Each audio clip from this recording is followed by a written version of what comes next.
Geralmente quem é um autossabotador não se vê como uma pessoa que bloqueia os acontecimentos da sua vida, né? Que joga contra. As pessoas não têm noção que elas podem ser seus piores inimigos. É isso, quando a pessoa interfere negativamente na sua própria vida. São aquelas pessoas que quando elas sonham com uma coisa, aí todo mundo se reúne, ajuda para que ele possa obter aquele objetivo. E aí quando está perto de conseguir, de começar a ir numa trilha para alcançar um determinado patamar, ele mesmo se autodestrói. É mais ou menos como uma bomba programada para estourar na hora que essa pessoa está atingindo aquilo que ele sonhou ou aquilo que ele achou que era o sonho. Um autossabotador sempre é uma pessoa que tem uma idade emocional muito aquém da sua idade real. É como se fosse uma pessoa que parou ali o desenvolvimento emocional na infância, na adolescência e que tem profunda dificuldade de admitir a entrada na vida adulta. O autossabotador, ele tem tanto medo de assumir a sua vida adulta, a sua independência, a sua liberdade, como lidar com as frustrações, como acionar a sua resiliência, porque a resiliência a gente só consegue acionar através do sofrimento, através dos desafios, que ele prefere sair fora do jogo. Então ele arruma uma desculpa que é ínfima, que não justifica, para ele sair dessa trilha do crescimento. Ele tem um pouco de uma personalidade procrastinadora também. É por causa da imaturidade, porque assim, diante da vida... É o medo de arriscar e o medo de assumir responsabilidade. Então, se eu tenho uma tarefa a fazer, na vida adulta, você tem que fazer. Ninguém vai fazer para você. Por exemplo, pagar suas contas, ir a um compromisso profissional ou ir a um compromisso social. Você não tem como mandar representante. Então, ele vai procrastinando aquilo, sempre esperando que alguém faça. E é interessante ver que os autossabotadores atraem pessoas que muito maternais, de espírito maternal, seja homem ou mulher, no sentido que está ali para acolher.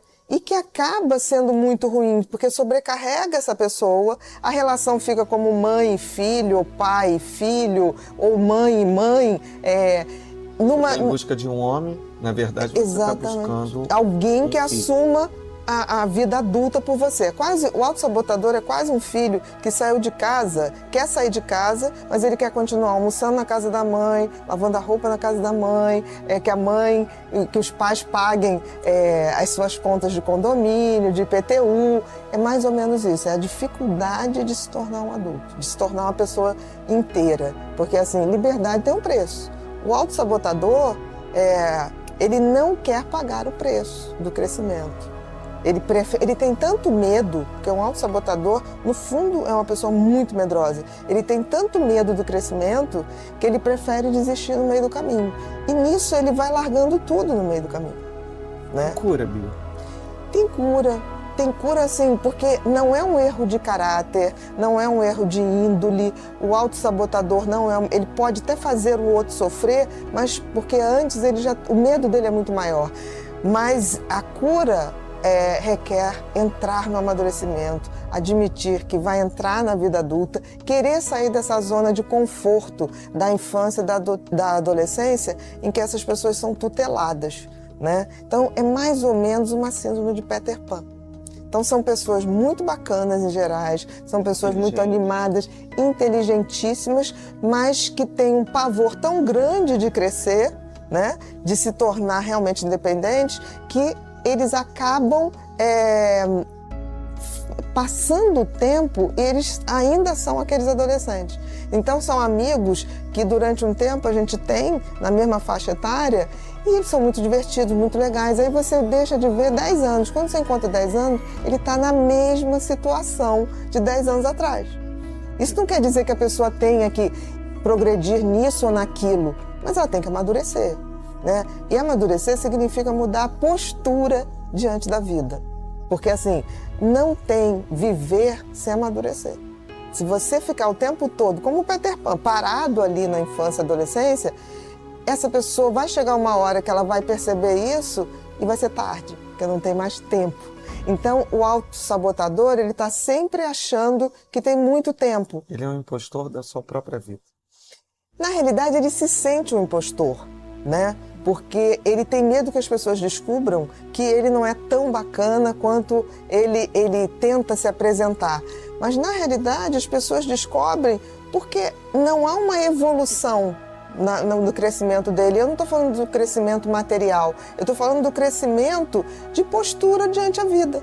Então, são grandes amigos que você teve com 20 anos, você reencontra aos 50, aquela pessoa tem as mesmas piadas, os mesmos recursos, é como se ele não tivesse aprendido com a vida e por medo de viver. No fundo, a grande ferida do autossabotador é o medo da vida. Então, essas pessoas, em gerais, se atraem ou buscam parceiros e parcerias, tanto profissionais quanto afetivas, principalmente afetivas, de alguém que assuma as responsabilidades por ele.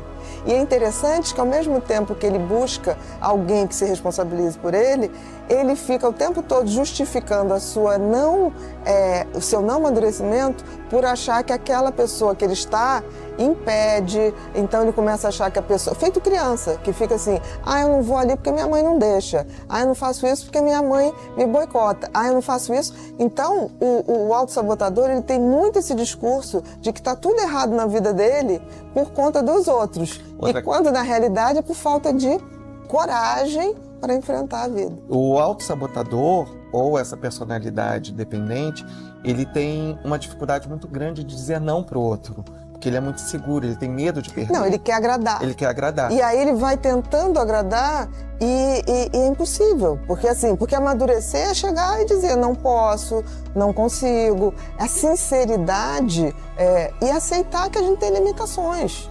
E também tem coisas muito boas. Então ele acaba dando para o outro, entre aspas, o que ele acha que o outro quer, que não vai decepcionar, e aí de repente ele não dá mais conta daquilo, ele racha e some. E decepciona muito mais. É verdade. Existe cura? Existe uma forma que essa pessoa consiga lidar com ela própria? Assim, eu já falei um pouquinho da terapia, trabalhar um pouco mais essa assertividade, mas isso tem uma cura? Claro, porque assim, não é um erro de essência. E se a gente for ver que o autossabotador, no fundo, é uma criança muito medrosa, panicada quase, se a gente fosse ver isso, é enfrentar o medo. Enfrentar o medo com recursos de amadurecimento. Então, assim, é óbvio que tem. Medo não é uma falha de caráter, de índole. O medo é um sentimento que a gente tem diante do novo, diante dos desafios. Então, eu diria o seguinte, para uma pessoa autossabotadora ou dependente, ela tem que realmente imaginar se todo mundo que hoje me auxilia ou que hoje eu sou dependente deixasse de existir, ele ia se virar. O instinto de sobrevivência do ser humano é maravilhoso.